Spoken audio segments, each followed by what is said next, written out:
I'm really happy to be here tonight, and I'm going to introduce our guest of honor. I wanted to tell you that People magazine called him one of the top 10 most successful young people in Hollywood. He began performing at the age of 8. At the age of 15, he had already landed gigs at world-renowned comedy clubs in Los Angeles like the Improv, the Laugh Factory, Comedy Store. At 17, he became the youngest staff writer in television history at Nickelodeon, which would become a home for him. And he's come a long way since then as an actor, a musician, a stand-up comic, a television host, a producer, entrepreneur, philanthropist, father, and now an author. Ladies and gentlemen, my friend Nick Cannon. How you guys doing? Woo! Hello. Yes, sir. You are everywhere. I mean, you're doing everything. But this is your first book about poetry. Why poetry? Oh, man, I feel like poetry is definitely the best form of expression. There's no right or wrong way to do it, and it allows you to tap into your creativity in such a way that, you know, it's an emotional connection, so it's really cool. And this book came out of an inspiration from when you were a kid. Can you talk a little bit about that? Yeah, I honestly was inspired by several things. I mean, poetry in general, but the first poet that I was truly inspired by and introduced me to the world was Shel Silverstein. So to be able to be a fan of, you know, Where the Sidewalk Ends, A Light in the Attic, and to see what he did with those words and illustrations really touched me. It's like opened a whole new world for me. At the same time, it was simultaneously the idea of, you know, I was a child of hip hop as well. So to be able to experience those two worlds at the same time was really dynamic for me. You know, a lot of people, do you guys know the writings of Shel Silverstein? Brilliant writer. Amazing dude. Yeah. Yeah. I think what's amazing is if you ask a lot of people, he had some great impact on their lives. I know he was one of my favorites. I loved his poem Messy Room because I kept a messy room. Yeah. What was your favorite of his writings, though? I would have to say my favorite of Shel's writings. I mean, I loved all the poetry books, but The Giving Tree was something I was probably, right? That was just the simplicity in it, but how complex it was. Yeah. And, you know, even as a kid, it's just, you know, to know so much about this relationship between this young boy and this tree, and even to where he was always an old man and the tree was still there for him. It was outstanding. Do you guys like poetry? Sure, right? Here's the thing. I think poetry sometimes gets a bad rap. Yeah. Some people call it elitist, but really, I mean, it's everywhere, right? It's a real showcase for the written word, and so there are poetic references in music, in all of pop culture. But you had some very early influencers when it came to poetry, didn't you? Aside from Mr. Silverstein. Yeah. I definitely have to say,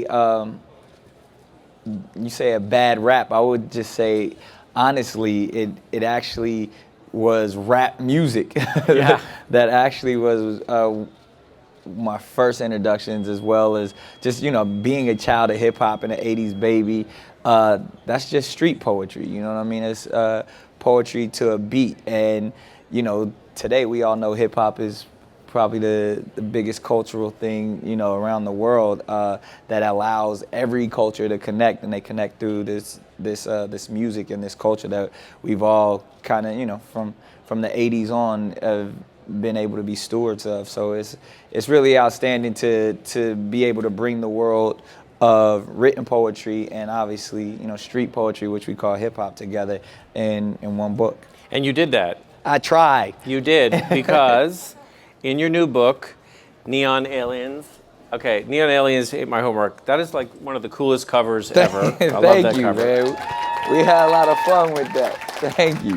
But the poem you wrote, School of Hip Hop, is a direct shout out to these great rappers. And I wondered if you'd read it, and we have it on our iPad right here. Absolutely, I would love to. And here it is. It's kind of cool.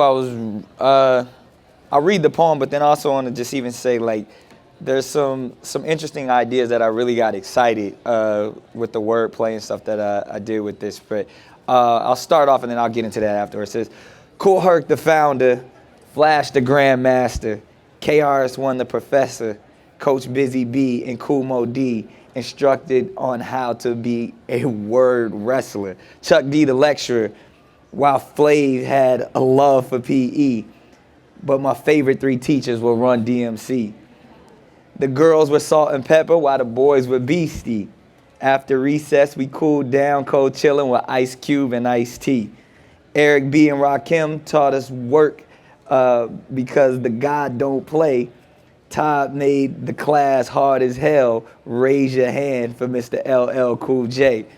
Wanted to receive a degree in NWA. The curriculum was formulated by Dr. Dre. Dougie, Slick Rick, Snoop, Eminem, Outkast, Biggie, Pac, Nas, and Jay. Hopefully one day I can graduate and proudly say hip hop hooray.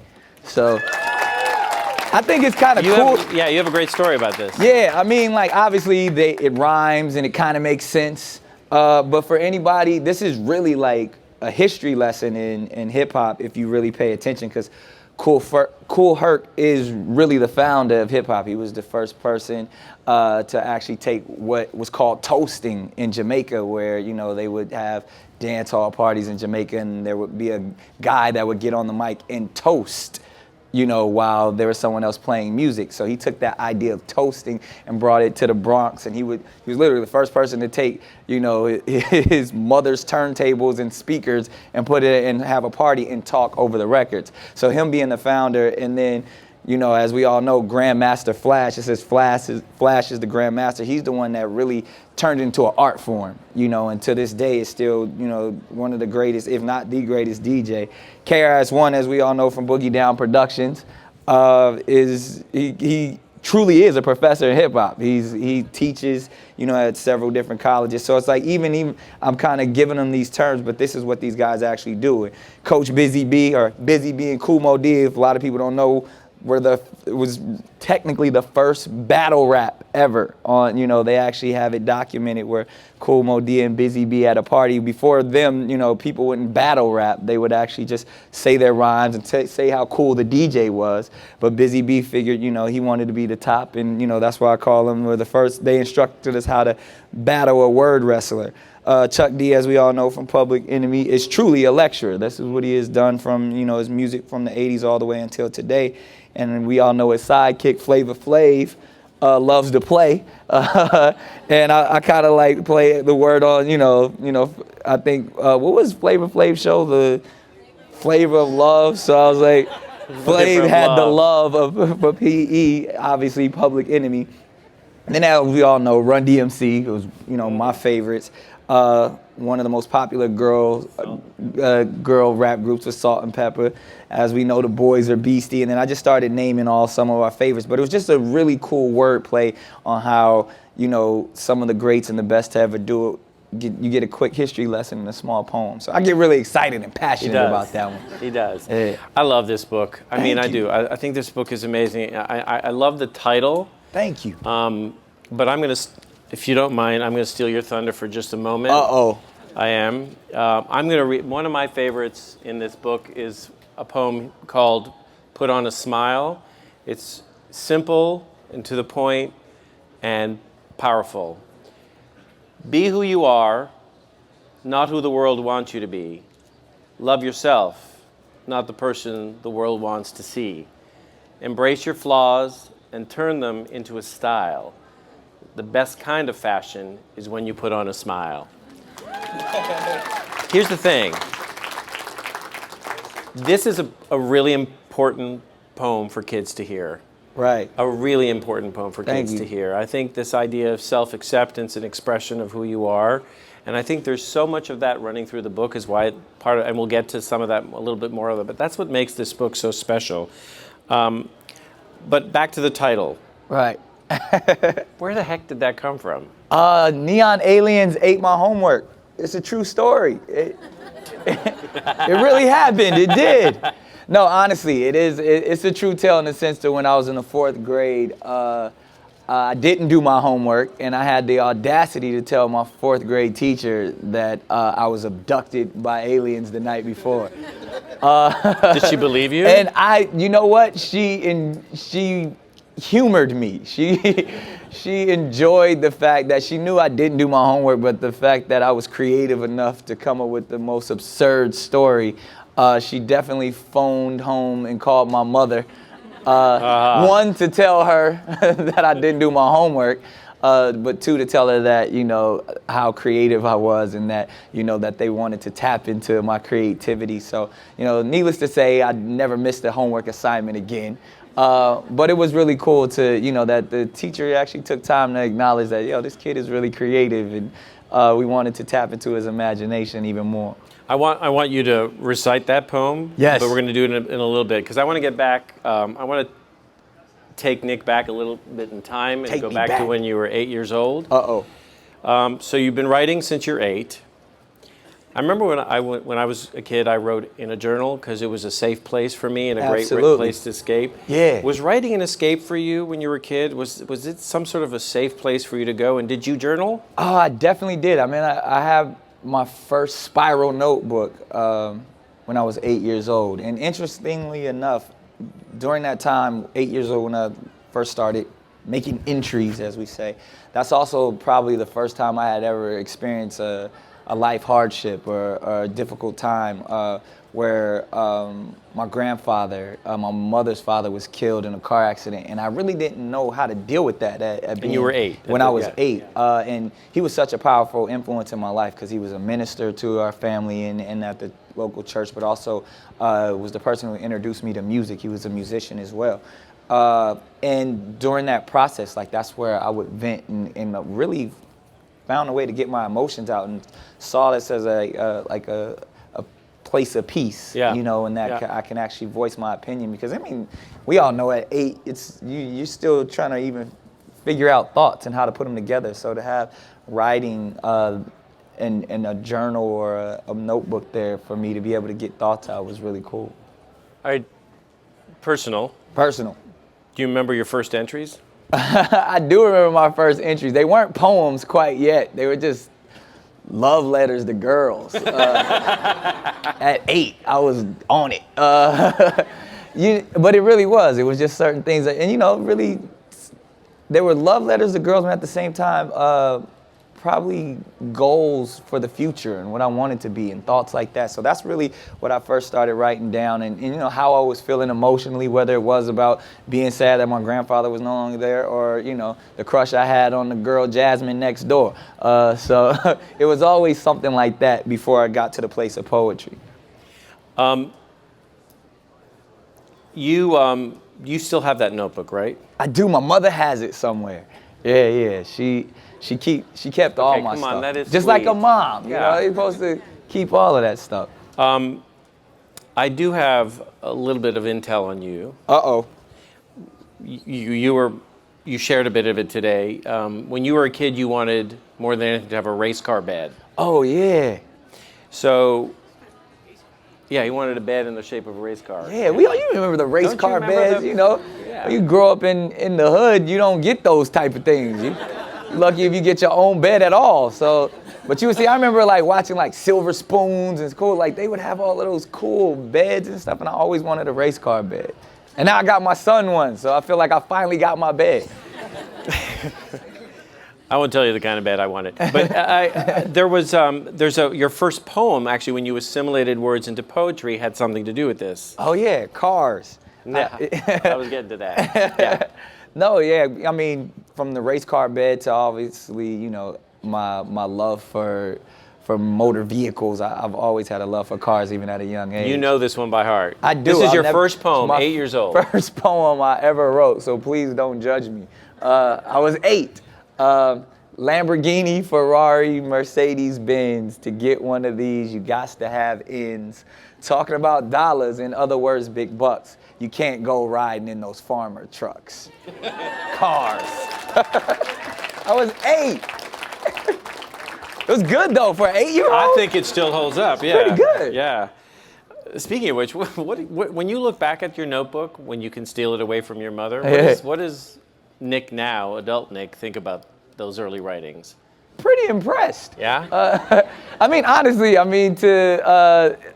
joke a little bit, but obviously you get to go back. I mean, that's the beauty of writing, is to where you can see the mindset you were in or the thought process that you had at that time. And, like I said, starting at 8 and, through my elementary to junior high school years to high school, it's like, oh, wow, some things I felt like I was really in tune on certain things, and some things like, oh, man, I didn't know anything at that time. But it was just like still being able to express yourself, and the emotions that were on the paper are pretty cool. So you grew up in you spent time between Charlotte, North Carolina, and San Diego. Yeah. So growing up in inner city San Diego, that was part of the inspiration for some of your poems and Neon Aliens. I was wondering if you would. I love this one. Oh, thank you. I wonder if you'd read it. Weird Concrete. Oh yeah, absolutely. And it's funny, like you say things like, "Oh, you grew up in the tough streets of San Diego." That doesn't even sound right. Like, if you say San Diego, you think like surfboards and Mini Coopers. But growing up in a small section called Southeast San Diego that was closer to the border of Tijuana and stuff. It was a little tough, and it was a weird neighborhood just in that sense, to where it was a low income environment, but at the same time I was so proud to be from there, and still the scenery around it was still beautiful in my sense. So that's kind of where the idea of Weird Concrete came from. So it says, we grew up on weird concrete. Guess that's why we never feared concrete. Every color is more vibrant on revered concrete. You could even see the beauty in the blood-smeared concrete. We live far away from top-tier concrete, that we feel ownership because we raised and reared concrete. Our morals, goals, and most of all, our word appeared concrete. Yeah, we keep it real, even on genetically engineered concrete. Though it was hard and rough, we persevered concrete. When school let out, we cheered concrete. We learned to love it when those above it jeered concrete. We were taught to protect ours when enemies neared concrete. We came from genuine tough love known as sincere concrete. We used our strength to rise above as we cleared concrete. Sometimes we tried to run away from it, but it never disappeared concrete. Remember, our forefathers and ancestors pioneered concrete. That's why we should never snicker or sneer concrete, because of those who marched and volunteered concrete. They allow us today to sway and walk cavalier concrete. Footsteps, handprints, date of birth, or that special year concrete. In the distance, outsiders looked over and peered concrete, but they will never know how it feels to be speared concrete. Covered and smothered, immortalized as frontier concrete. Mixtures of love and pain we blocked and interfered concrete. Listen closely to my heart and you can hear concrete. Trust and believe, I live for this weird concrete. Thank you. Absolutely love that poem. Thank you. This book, it's safe to say, and you've been vocal about this, is very personal. Absolutely. Some of the poems, in fact, were inspired by real kids. Yeah. Many of whom you've met and interacted with at this incredible hospital in Queens, St. Mary's Hospital for Children. Can you talk? I know this is such a passionate. Yeah. I mean, I'm a busy guy for so many reasons. I mean, I like to be on the go. I always like to do stuff and keep it moving. My ADD has always got me doing several things, and even like when you listed my resume before we got out here, it was just like, he does this, and this.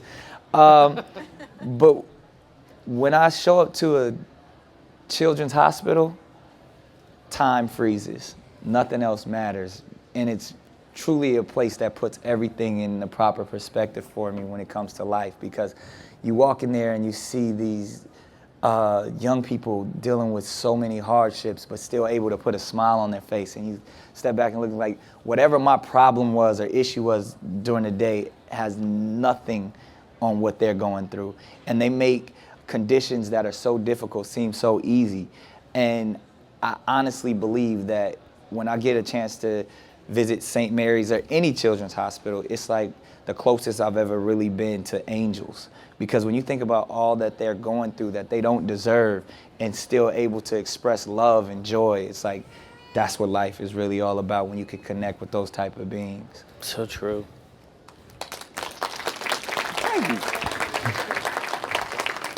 It's a great place. Yeah, it's honestly, a really amazing it is. place. I feel I'm inspired every time I go to a children's hospital or even get the opportunity to experience anyone with hardships, but especially young people. Shift gears just a little here to Okay. talk about illustrations, because the illustrations in this book, I mean, even when you think about Shel Silverstein, those illustrations enhanced his iconic, words, yeah. right.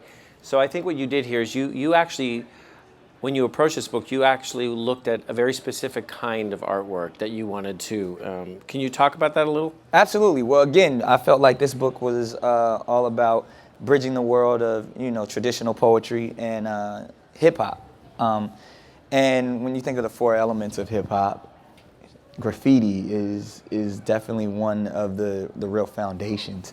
And I wanted people to be able to experience that throughout this book. And when you think about what street art has become, I mean, originally when it first started, people, looked down on it and, like, They of looked course, at it as vandalism. Yeah, vandalism, but, of course, vandalism is wrong. But when you really understand where these young people were coming from, and it was just another form of self-expression, and they were true artists. I mean, amazing artists, and to this day, I mean, some of them are world-renowned, and that art form has grown to not only become a huge industry, but it's just something that's really embedded in the culture. I wanted to make sure, in the same way that Shel did with his iconic illustrations, I had the opportunity, myself and a few other amazing street artists to kind of push that message through, and they helped paint the pictures, for several of my poems. And it's really cool because when you think about street art, I figured I couldn't do it myself. One, because I don't feel like I'm all right when it comes to Wait, but art. you've done some of the illustrations in this book yourself. I did. I had the opportunity to do it, and I Yeah. dabble in it. But I feel like I was able to surround myself with some amazing street artists as well.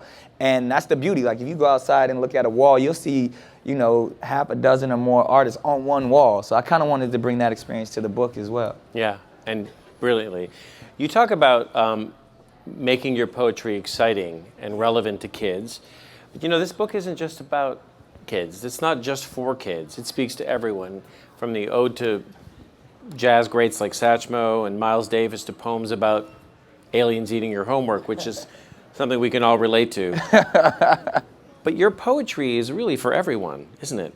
It truly is. And I mean, not to sound like a broken record, but it goes back to being inspired by Shel. When you think about all of his poems, like I have a love and affinity for his work just as much today as I did when I was introduced to it when I was 8. And I feel like it's the same idea and concept which I'm trying to convey and, hopefully get the opportunity to accomplish is I write about issues and ideas that we all have. Yeah. But try to make it as simple and as open and as free for a young child to accept and enjoy as well. So that's kind of the concept. Was like I wanted the simplicity, but I still wanted to have the weight and the heart in the same way that the poems when growing up that I experienced. So on that note, what do you want most for kids and adults, anyone here in this room? What do you want them to take away from this book? I would love for people to take away fun. I mean, I had fun writing it and putting it all together. And then, they're humorous and they're light. And, if you can take a moment and step away from whatever you're doing that may have you stressed out or, kind of dealing with life's real issues, if this could take you away from that for a second, I mean, I feel like, honestly, that's one of the reasons I was put on this earth is to make people smile. And if this book can do that and inspire at the same time, that would be the only other thing. If someone can be inspired to be more creative, a young person to express their creativity, or even, like I said, just to brighten their day and make them say, hey, that was cool. That took my mind off of things for a minute. I would love that. I want to end with, you were quoted as saying that writing is at the center of everything I do, as an artist, music, comedy, and creating stories for television and film. Clearly that's still true. Definitely, definitely. People always say, if you could only do one thing, what would you do, or what do you love the most? And I always say writing, because the core of everything that I do is writing. My job is to wake up and be creative. That's truly a blessing. I mean, whatever I put my mind to, it can happen, and it all starts on the paper for me. Whatever idea, whatever song concept, whatever television or film concept, it all starts with, waking up and jotting something down. Yeah. So, that's the blessing that we have with writing, and the freedom that we have is that we can write and create anything. Well, this is your second book. Yes. You wrote a beautiful holiday story with about your children, for rock them and roll, babies. Yeah, my kids. and which we love. But I can't think of a better way to end today than coming back to the writing. Yeah. The writing that you do so well, the writing that's, I know, going to inspire a lot of kids and adults. And would you read two of maybe your favorite pieces? Oh, sure. I know one of them is Neon Alien. Yeah. And Absolutely. then you have another beautiful poem called The Wordsmith. Oh, yeah. The wordsmith is something that I kind of would always say, and it was just something that I didn't even, I think it was the same thing. When you go to sleep and wake up with a brilliant idea. So I think it goes something where it says, I'm an artist with words, I think in cursive. I fall asleep with a dream and wake up with a purpose. So it's like... So simple. Yeah. I love that. And elegant. Nick is going to end our conversation by reading the title poem from his book, Neon Aliens Ate My Homework, which, by the way, is available as we speak. Go to your iPhones now, click on iTunes, the book is available. Neon Aliens Ate My Homework. Neon Aliens Ate My Homework, based on a true story. Okay, I know this sounds totally berserk, but last night, neon aliens ate my homework. They zoomed down right above my home and zapped me up inside their dome. These little green guys glow brightly in the dark. Their dripping fangs snap with the force of a shark. I was scared out of my wits, not knowing my fate, thinking to myself, I'm gonna be next on their plate. What would satisfy the hunger of these guys? Would they leave me alone if they heard my cries? I offered them my notebook and even my backpack. I feared they could make me disappear with a zip zap. The aliens weren't done. They still wanted something to eat. So I took out my totally finished algebra worksheet. That did the trick, and they sent me home without warning. When I got back, it was 8 o'clock the next morning. I ran in the house and cried for my mom. She hugged me tight and told me to keep calm. Mom said, just tell your teacher the whole story. She'll understand what happened, don't you worry. Alien invasions are common in this nation. And so are kids with fantastic imagination. True story. Ladies and gentlemen, Nick Cannon. Thank you.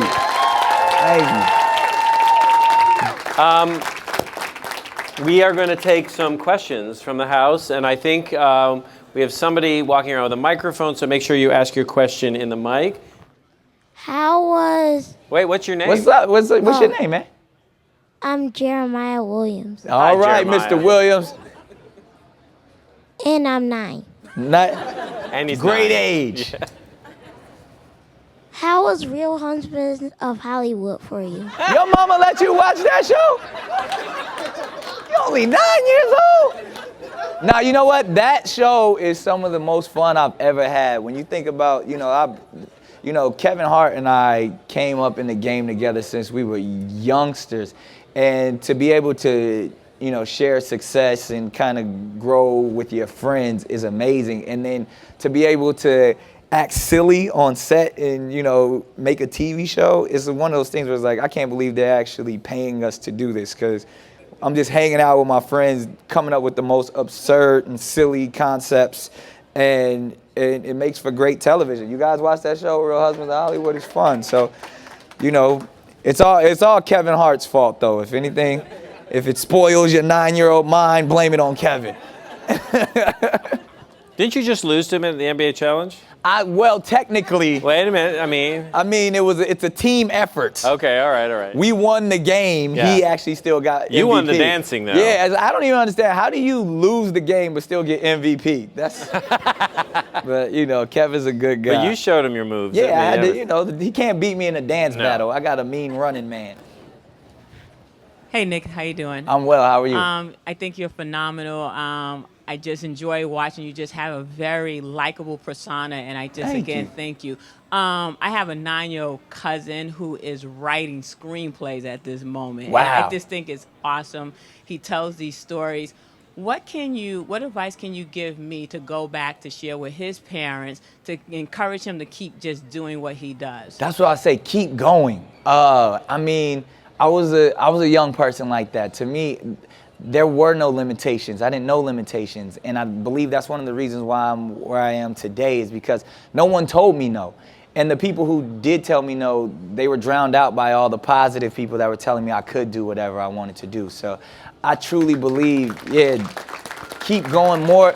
Just encourage and if there is any way, because on the flip side, and I tell this to a lot of the people when I'm hosting America's Got Talent, throwing your young people in adult situations too quickly is dangerous.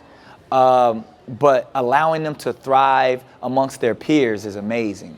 So I know a lot of parents and even teachers at times want to put their kids in an adult environment because they are so talented, or they may even be geniuses in a sense. But sometimes when you put children in adult situations, and especially when they become judgmental situations, that gets a little scary. So as long as you allow them to be a child and to be childlike and to understand that there are no limitations to their imagination, that's really what it's all about. Hi, Nick. How are you? I'm good. How are you? Good. I actually want to follow behind that question because I'm an author myself. I'm a first-time published author, and I have cerebral palsy. Pleasure to meet you, sir. And congratulations on your book. Thank you. You're a huge inspiration. I actually got a copy here for you as a gift. Thank you. It has tips on how to overcome any situation for those who are going through anything in life. And it was actually inspired by my favorite singer, Beyonce, and I got the chance to meet with her last year. That's what's up. And you got to meet with Queen really Bee. Yeah, so I just wanted to give you that, and I just wanted to get some tips on how to, continue to be a successful writer. Oh, man, I need to get some tips from you. How you going to get some tips from me? Beyonce ain't read my book. She will. No, this is awesome. I mean, again, I'm inspired by you, so I can't wait to crack this open and read it. But then at the same time, man, it's continue on. I mean, from one creative to another. I mean, we got to continue to surround ourselves with other creative people and feed off of that energy. So I'm inspired by you. Hopefully, you're inspired by me, and together we can continue to inspire others. Can I just add something also from the publisher's perspective? You're published already. That's like amazing, by the way. Just so you know, it's not easy to get a book published. It's a real book. Like, my book don't got this many words. My Instagram and my email's in there, so. Oh, good. I'm following you on the immediately. left-hand side of the page, like when you first open it. So. Oh, absolutely. I got it all. Congratulations. I autographed it and everything for you. Thank you, man. I really appreciate this. Enjoy. It's a great gift. I appreciate it. Thank you. Yes, hi, Nick. Just a sort of a personal question. I'm a father, have 4 kids. Awesome. I grew up in a very different neighborhood, very different country in Colombia to my kids, and my kids are in a better position. Being a father yourself, and having kids who are probably growing differently than you are, what is the one advice? Because I'm always giving my kids advice, but I always figure there's one that's going to stuck. Yeah, I deal with that daily. I think about that all the time. I mean, obviously, when becoming a parent, you find out that you don't know as much as you think you know. So every day I have certain messages that I wish to convey, and I kind of want to make sure I could kind of, not be convoluted with the ideas, but just as clear. And, because when you're dealing with these impressionable minds, you want the right things to go to them. I think in my situation with my two children, just establishing love and normalcy and acceptance regardless of whatever else is around is what I try to focus on the most. Allowing them to be the individuals that they want to be. But at the same time, being a parent and setting proper boundaries, but at the same time allowing them to be as free-flowing and as loving as possible and feel loved. I always feel like, because everybody has their own way of raising and what's right and what's wrong. But I think if the core idea is unconditional love, you can't go wrong. I couldn't agree more. Yeah. Hi, Nick. My name is Willette. I didn't get a chance to finish reading your book, but I did read various excerpts of it, and I knew you grew up as a spiritual young man. Yes. And I knew that influenced you a lot through reading some of the passages in your book. Will you do things for children to realize that just because you're 8 doesn't mean you can't be spiritual?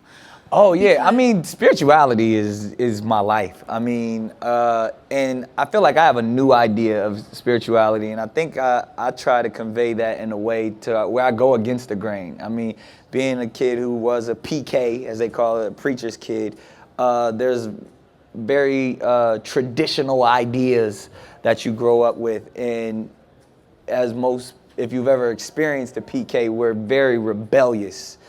Because we have knowledge of what, our parents may have taught us in whatever religion that we believe, but we still want to be just as cool and just as much as accepted as all the other kids. So I was in this weird, unorthodox upbringing of a kid who wanted to be different and really was different because of my upbringing. So as much as I wanted to be cool, I could never be allowed in the cool crowd because of my spiritual upbringing. So today I feel like I can do everything and still have a strong spiritual base and understand that we all, whatever it is that you believe, you understand that, this universe is real and you find yourself within it however you wish to find yourself. So I encourage everyone just to tap into their inner self, and whatever journey or whatever path or map that you take, that you follow that and believe in it wholeheartedly, and it's going to work for you. So that's truly the idea that even with my own children, I want them to understand that the spirituality comes from within themselves first, and then to make sense of it, they need to go out and find that, research that. And I feel like that's the core of spirituality, not to get too deep into it, but it's just finding your inner self and finding your inner peace that helps guide you through this silly thing we call life. I think your mother and father would be so proud of you right now. I hope so. Do. My mom's shopping for curtains in the city somewhere. Hello, Mr. Cannon. How are you? I'm Jossie.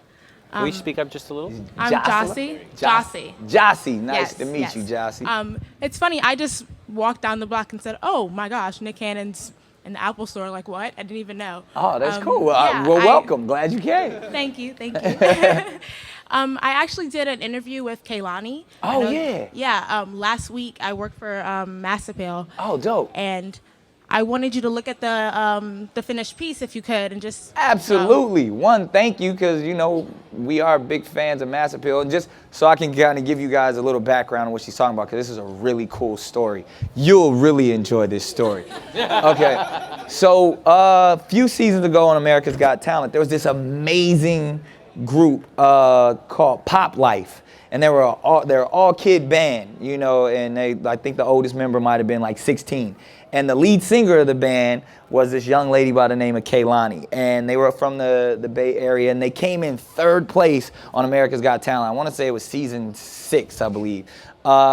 And they got an opportunity to sing on the finale with Stevie Wonder. It was amazing for these kids. But obviously they didn't win. So, they go on and go back home to be kids. So about a year later, I get this phone call from somebody who lives in the Bay Area. And they're saying, hey, that girl who's the lead singer of that group Pop Life, she's homeless. And I was like, wait, like she's homeless? She was just a year ago, it looked like they were going on to big things. So I didn't understand.